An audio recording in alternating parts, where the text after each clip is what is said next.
मातारूपेण संस्थिता नमस्तस्यै नमस्तस्यै नमस्तस्यै नमो नमः या देवी सर्वभूतेषु कान्तिरूपेण संस्थिता नमस्तस्यै नमस्तस्यै नमस्तस्यै नमो नमः या देवी सर्वभूतेषु लक्ष्मीरूपेण संस्थिता नमस्तस्यै नमस्तस्यै नमस्तस्यै नमो नमः। जयति जयति जगत जननी जयति जगत पालिके जय भवानी मर्दनासिनी बालिके।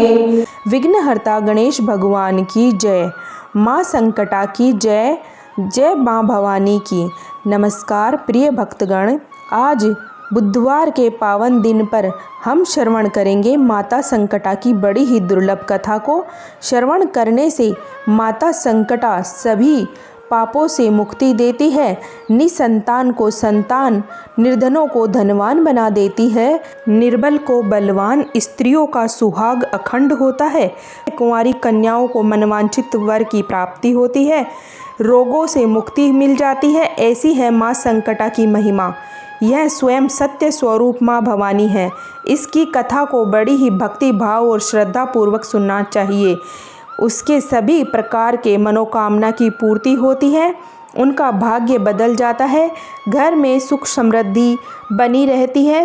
तो आप भी सभी भक्तगण इस मनोकामना पूर्ण करने वाली कथा को पूरा और प्रसन्नचित्त मन से सुनिएगा।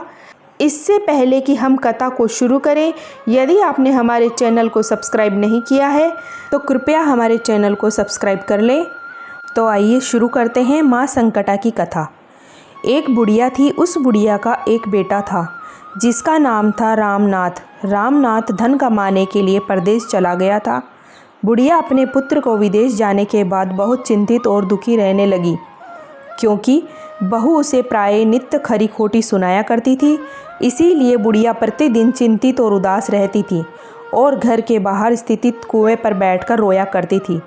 बुढ़िया का यह क्रम रोज चलता रहा। एक दिन कुएं में से दिए की माँ नामक एक स्त्री निकली और उसने बुढ़िया से पूछा, बूढ़ी माँ, तुम इस तरह बैठकर क्यों रोती हो? तुम्हें किस बात का कष्ट है? तुम मुझे अपना दुख बताओ, मैं तुम्हारे दुख को दूर करने का प्रयत्न करूंगी। बुढ़िया ने उस स्त्री का प्रश्न सुनकर कोई भी जवाब नहीं दिया और रोती ही रही। दिए की माँ बार बार प्रश्न दोहराती जा रही थी। वह बुढ़िया इस बात से झुंझला उठी। उस बुढ़िया ने दिए की माँ से कहा, तुम मुझे बार बार ऐसा क्यों पूछ रही हो? क्या सचमुच ही तुम मेरा दुख जानकर उसे दूर कर दोगी? बुढ़िया ने बात सुनकर दिए की माँ ने उत्तर दिया, मैं अवश्य ही तुम्हारे कष्टों को दूर करने का प्रयत्न करूंगी। बुढ़िया ने दिए की माँ का ऐसा आश्वासन पाकर कहा, मेरा बेटा कमाने के लिए परदेश चला गया है। उसके पीछे मेरी बहू मुझे बहुत बुरा भला करती है, यही मेरे दुख का कारण है। बुढ़िया की बात सुनकर दिए की माँ ने कहा, यहाँ के वन में संकटा माता रहती है, तुम अपना दुख उनसे सुनाकर कष्ट से छुटकारा पाने के लिए प्रार्थना करो। माँ बहुत दयालु है, दुखियों के प्रति बहुत सहानुभूति रखती है, निसंतानों को संतान, निर्धनों को धनवान, निर्बल को बलवान और अभागों को भाग्यशाली बनाती है। उनकी कृपा से सौभाग्यशाली स्त्रियों का सौभाग्य अचल हो जाता है, कुंवारी कन्याओं को अपने इच्छित वर की प्राप्ति होती है, रोगी अपने रोग से मुक्त हो जाते हैं। इसके अलावा जो भी मनोकामना हो वह सभी पूरी करती है माँ संकटा। इसमें कोई संदेह नहीं है कि देवी माँ से ऐसी विलक्षण बात को सुनकर बुढ़िया संकटा माता के पास गई और उसके चरणों पर गिरकर विलाप करने लगी। संकटा माता ने बड़े ही दयालु होकर बुढ़िया से पूछा, बुढ़िया, तुम किस कारण इतने दुख से बार बार रोती रहती हो? बुढ़िया ने कहा, हे माता, आप तो सब कुछ जानती हैं, आपसे तो कुछ भी नहीं छुपा है। आप मेरे दुख को दूर करने का आश्वासन दे तो मैं अपनी दुखद गाथा आपको सुनाऊं। बुढ़िया की बात सुनकर संकटा माता ने कहा, मुझे पहले अपना दुख बताओ, दुखियों का दुख दूर करना ही मेरा काम है। संकटा माता के ऐसा कहने पर बुढ़िया ने कहा, हे माता, मेरा लड़का परदेश चला गया है। उसके घर में ना रहने से मेरी बहू मुझे बहुत तरह तरह की बातें सुनाया करती है। उसकी बातें मुझसे सहन नहीं होती है। इसी कारण परेशान होकर मैं बार बार रोया करती हूँ। बुढ़िया की इस दर्द भरी कथा को सुनकर संकटा माता ने कहा, तुम घर जाकर मेरे लिए मन्नत मनौती मांग कर मेरी पूजा करो, इससे तुम्हारा लड़का सकुशल घर वापस आ जाएगा। मेरी पूजा के दिन सुहागिन स्त्रियों को आमंत्रित कर उन्हें भोजन कराना, ऐसा करने से तुम्हारा लड़का अवश्य ही तुम्हारे पास आ जाएगा। संकटा माता के कहे अनुसार उस बुढ़िया माँ ने मनौती मांग कर पूजा की और सुहागिन स्त्रियों को भोजन के लिए आमंत्रित किया। परंतु विचित्र बात यह हुई, जब बुढ़िया ने स्त्रियों के लिए लड्डू बनाने शुरू किए तो उससे 7 की जगह 8 लड्डू बन गए। इस बात से बुढ़िया बहुत ही असमंजस में पड़ गई। ऐसा होने का कारण क्या है? कहीं मुझसे गिनने में कोई गलती तो नहीं रह गई, अथवा अपने आप लड्डू बन जाने का कोई अन्य कारण है। इसी समय संकटा माता एक वृद्ध स्त्री के रूप में बुढ़िया के सामने प्रकट हुई और बुढ़िया से पूछा, क्यों बुढ़िया, आज तुम्हारे यहाँ कोई उत्सव है क्या? यह सुनकर बुढ़िया बोली, आज मैंने संकटा माता की पूजा की है और सुहागिनी स्त्रियों को भोजन के लिए आमंत्रित किया है, किंतु जब गिनकर 7 लड्डू बनाती हूँ तो वे लड्डू अपने आप ही 8 बन जाते हैं। मैं इसी बात से चिंता में पड़ गई हूँ। बुढ़िया की बात सुनकर संकटा माता ने कहा, क्या तुमने किसी बूढ़ी को बिन आमंत्रित किया है? बुढ़िया कहने लगी, नहीं, मैंने ऐसा नहीं किया। परंतु तुम कौन हो? संकटा माता ने कहा, मैं बुढ़िया हूँ, मुझे ही आमंत्रित कर लो। ऐसा सुनकर बुढ़िया ने उस बुढ़िया रूपधारी संकटा माता को भोजन के लिए आमंत्रित कर लिया। इसके बाद बुढ़िया के घर पर सभी आमंत्रित सुहागनें आ पहुंची और बुढ़िया ने सबको लड्डू अथवा अन्य मिठाइयाँ आदि का भोजन कराया। इससे संकटा माता उस बुढ़िया पर बहुत प्रसन्न हुई और माता की कृपा से उस बुढ़िया के बेटे के मन में अपनी माता और पत्नी से मिलने की इच्छा उत्पन्न हुई और वह अपने घर के लिए चल दिया। कुछ दिन बीतने के बाद वह बुढ़िया संकटा माता की पूजा कर सुहागिनों को भोजन करा रही थी। किसी ने उसके लड़के के आने की सूचना दी, लेकिन बुढ़िया अपने काम में लगी रही। उसने कहा, लड़के को बैठने दो, मैं सुहागिनों को जिमा कर अभी आती हूँ। लड़के की बहू ने पति के आने का समाचार सुना। उसी क्षण पति के स्वागत के लिए तुरंत घर की ओर चल दी। लड़के ने अपनी पत्नी को देखकर मन में सोचा कि मेरी स्त्री मेरे प्रति कितना प्रेम रखती है, जो खबर पाते ही मुझसे मिलने आ गई। परंतु मेरी माँ को मुझ पर जरा भी प्रेम नहीं है। मेरे आने की खबर पाकर भी मेरी माँ मुझसे मिलने नहीं आई। जब पूजा का काम समाप्त हो गया, सभी सुहागिनों भोजन करके अपने अपने घर लौट गई। बुढ़िया अपने बेटे से मिलने के लिए उसके पास पहुँची।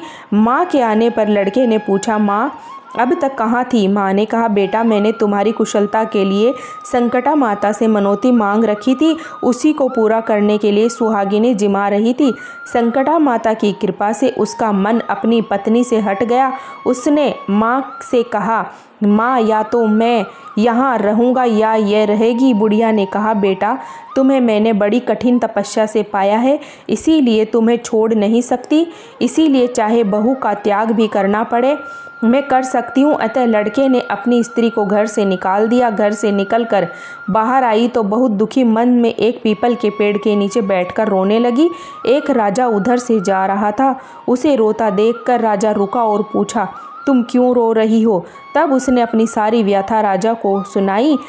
राजा ने कहा, आज से तुम मेरी धर्म बहन हो, इसीलिए रो मत, मैं तुम्हारे सभी कष्टों को दूर करने का प्रयास करूंगा।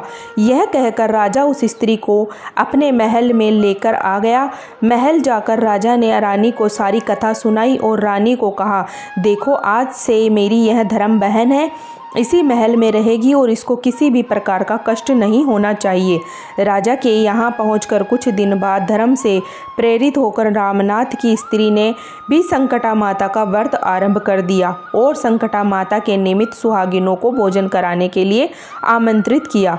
उसमें रानी को भी आमंत्रित किया। जब सभी सुहागिनें लड्डू खाने लगी तो रानी ने कहा, मुझे तो रबड़ी, मलाई और स्वादिष्ट मिष्ठान ही हजम होते हैं, यह पत्थर समान लड्डू कैसे हजम होंगे?